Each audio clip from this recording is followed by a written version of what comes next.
I'm preserving sunshine the coolest way possible, fresh, zesty, and frozen in time. Let's see what happens when freeze-dried lemons meet resin. Follow me and lass uns anfangen. There's dirt on my hands, strong like a tree. There's roots where I stand. I've been wanting to work with walnut for a long time now, but it's just way too expensive in my area. A few years ago, I built the swine flight trays, and while I do love them, I just built too many of them, so I will reuse one of them to build something new. I used my table saw to cut the piece in half because I do want to pour resin in the middle to stretch the size of the board. I cut them somewhat in the middle, no need to be exact. I like to shave down the honeycomb inlays because that just gives it away that I reuse the board. The only problem is that once I do that, the board is way too thin and will most likely bend. But don't worry, I came up with a simple solution, but more to that later. I got this super productive lemon tree in my backyard and every year I preserve the harvest. This year I freeze-dried some of the lemons. And some of them ended up being a little bit discolored to a more orangey color, so I thought it would be perfect to use in this project.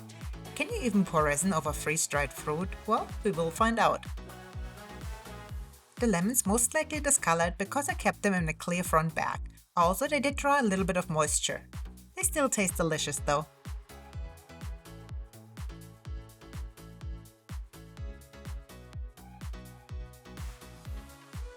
To create the shape, I just used some tuck tape. They are the silicone molds that you can buy so you don't have to build a shape every time. However, they're kinda pricey. Also for larger projects, I do recommend building a real box with lumber and then wrap it in tape. However, this is a thin project and I'm confident the tape will hold it in place. When working with resin, always make sure you work in a well-ventilated area or you wear a respirator. I love to use ultra clear resin. Not only is the resin made in the USA, it's also completely odorless, which is great when you work indoors. To mimic the color of the lemon slices, I decided to go with two different colors, a yellow and an orange. These beautiful resin dyes are from ultra clear as well, and they do offer all kinds of bright color options. And of course, I got most of them. I was thinking of creating a project where I get to use every single dye color I have. But again, that's for a future project, and I already got something in mind for it that's gonna look amazing. This resin has a 1:1 ratio, and now let's get to the fun part, mixing. Put on your favorite tunes to make sure you mix it long enough.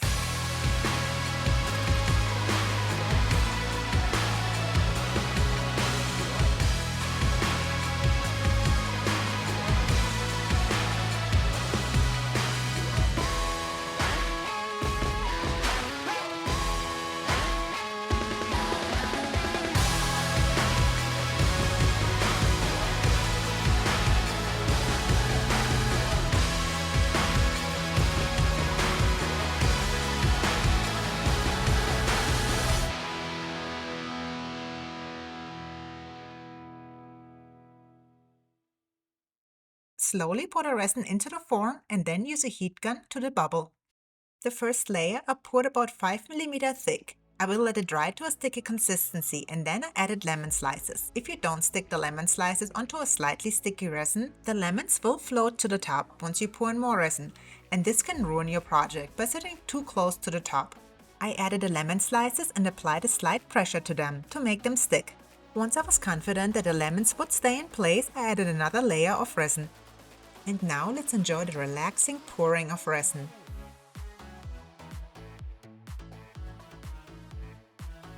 Life will always hand you lemons, but it's up to you to turn them into something beautiful. Every moment is a chance to transform the ordinary into something extraordinary. And now I sound like a motivational speaker.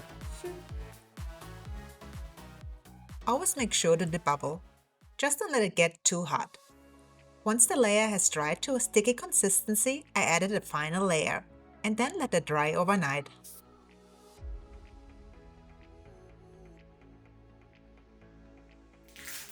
It's the next day now and it's time to demold.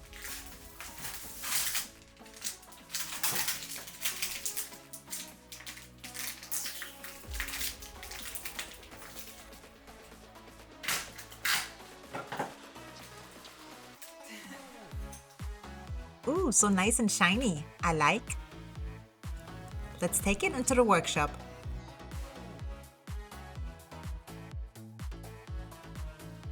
Sanding this down will be a mess, so I'd rather get my mask for this one, if I can find it. Why are things never in the place that I left them? And I swear I left it in this drawer. Anyways, I found my mask on top of the washer, exactly where I left it. And now it's time to sand.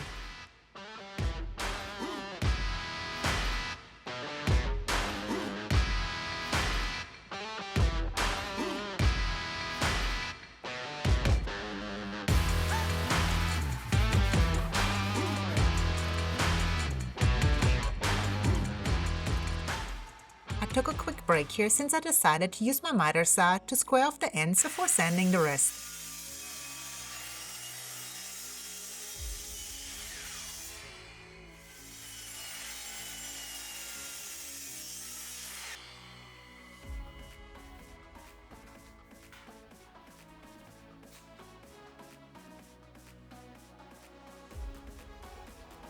And back to sanding, and that's how it looks after. As you can tell, it's super thin. So let's work on my plan next that I mentioned earlier to fix this issue. I flipped the piece bottom side up and wrapped some tuck tape around the edges. This will create a form. Next, I'm pouring multiple layers of resin into the form. I started with a thin layer first to make sure there is no leakage. Let that dry a bit and then pour the rest. I went for a total thickness of about 1 centimeter. Creating this resin bottom will make the tray appear twice as thick, so the lumber won't bend anymore. Also, it will be an interesting detail on the sides to have 2 different layers. I worked it all out in my head, so let's see how it actually looks on the end. Once the resin had dried, I took off the tape and cleaned up the edges with my miter saw.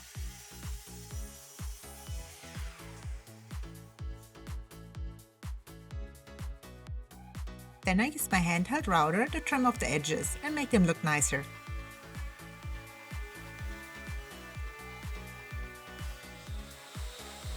Just a quick sand to roughen the surface for the last coat of resin, the top coat.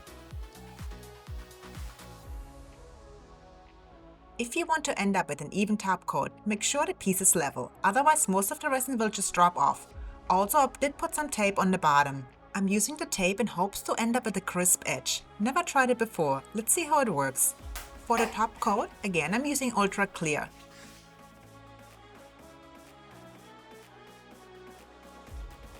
Mix, mix, mix. I'm not so sure if it's really visible in the video, but the resin will turn from cloudy to clear the more you mix it, and you do want to end up with a clear resin. The best part about pouring the resin is when the details become clear. It's almost like you open the window to look inside of the board. Spread the resin all over the board until it drips over the edges. While the resin dries, it will level itself.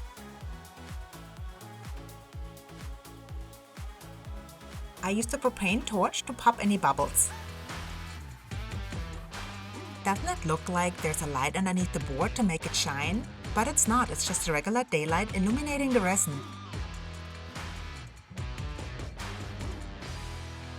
While the resin dried, I came back multiple times to remove any drips off the board. You don't want them to get hot, otherwise you will have to sand them off, and that makes the resin cloudy again, and we don't want that. Once the resin dried to a tacky consistency, I removed the tape very carefully and let it dry till it hardened. And we are fertig! What do you think about the project? Do you like the outcome? What do you think about the layer of resin that I added to the bottom? Yay or nay? Please leave me a comment, like and subscribe to my channel. If you have not done so, please click the bell button to get notified of new videos. If you want to see more of me, check out the My Socials link in the description below. This helps me create more YouTube videos. Thank you so much for watching. Tschüss und auf Wiedersehen.